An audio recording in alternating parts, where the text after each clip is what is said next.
Greetings, this is Scotty Reed, Black Talk Radio News, and this is my follow-up to yesterday's video about Sharmeka Moffitt, the 20-year-old black female who was attacked in Winnsboro, Louisiana.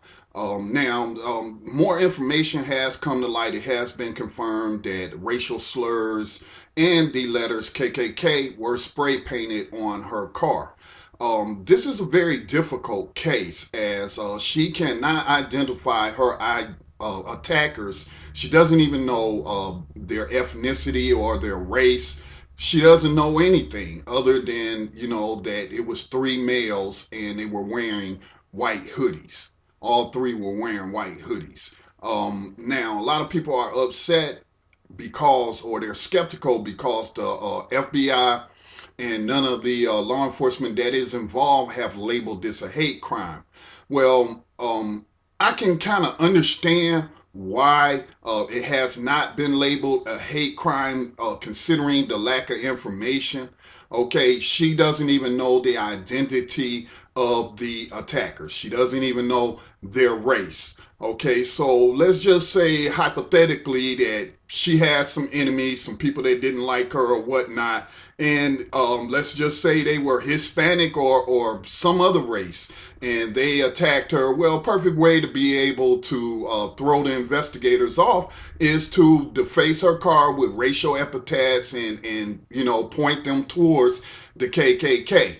Now, if she could identify the racial identity of her attackers, then you might be able to confidently say that this is a crime or a hate crime. But just being objective, trying to look at this objectively, look at it from the standpoint of an investigator, you just don't have enough to go on right now. She, again, cannot identify her attackers to the point that she doesn't even know their racial identity. So this is a very, very difficult case. It seems like they're going to need a lot of help from the public. Now, I don't know how dark it is in Louisiana around 8 o'clock p.m., but looking at the area where she was attacked, Savitan Park, I pulled it up on Google Maps, heavily wooded area.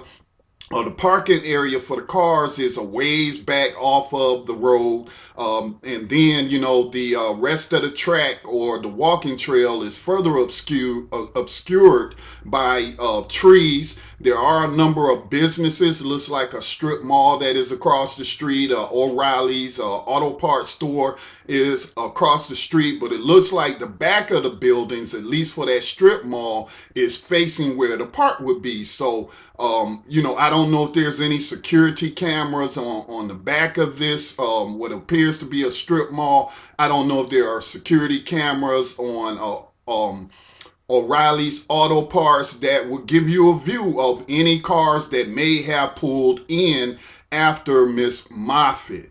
And so, you got people that's also talking about, well, what are we going to do? What are black people going to do? Again, there is not enough information, and I caution, engaging people on the internet talking about making what we call war moves. All right. If a person's on the internet talking about making war moves, do not take them seriously. It also may be an attempt to try to set you up, because there are a lot of FBI informants. When you hear about these terrorist plots and, the terrorist has a bomb that is inert, doesn't work, supplied by the FBI or the FBI informant, which still be the FBI. Law enforcement has been known to go on fishing expeditions, okay?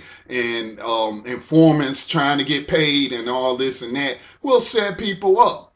And so, don't too much get involved with people that's on the internet talking about making war moves. Now, if you're talking about protecting the community, that's a different story. There's a number of ways you set up patrols, community patrols, things of that nature to protect against police abuse and brutality and things like that, as well as keeping the people in the community safe.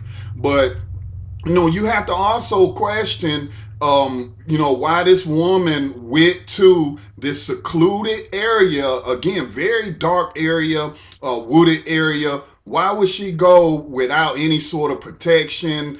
Did she let anybody know? Did she ask anybody to go with her? And I'm not attacking the victim here, but I'm just hoping that other females out there, or even males, we live in a very dangerous society. A lot of people want to think, we're all safe and secure here in the United States, but that is simply not the case, especially if you're a black person. Every 36 hours, as the Malcolm X grassroots movement has reported, a black person is killed either by police or security guards. So it's not good to go anywhere by yourself, unless you absolutely have to. We have to get out of this feeling that things can't happen to us. They only happen to other people, because, anybody can become a victim. And so, you have to take precautions, common sense precautions, to make sure that you're not a victim, whether that's police brutality and crime, or whether it's, a victim of hate crimes and racial attacks and stuff like that. What I'm saying is just exercise common sense. And this is also why I am a big defender of Second Amendment rights, and believe in the right to carry a licensed firearm because of attacks like this. Who knows? Perhaps if she was armed, you know, she wouldn't have got burned up, and she might have been able to prevent those attackers from going on to attack somebody else in the future. But again, not enough information. There is DNA evidence that's being processed right now, but from what I've read, as a commenter posted on my Facebook profile and pointed out to me, you can't even tell a person's race by their DNA. Now, I've found conflicting articles about that. I read an article where it said that you could identify them, but again, the science is in dispute. So again, what I'm saying at this point is that we don't even know from the victim herself what the racial identity of these individuals are.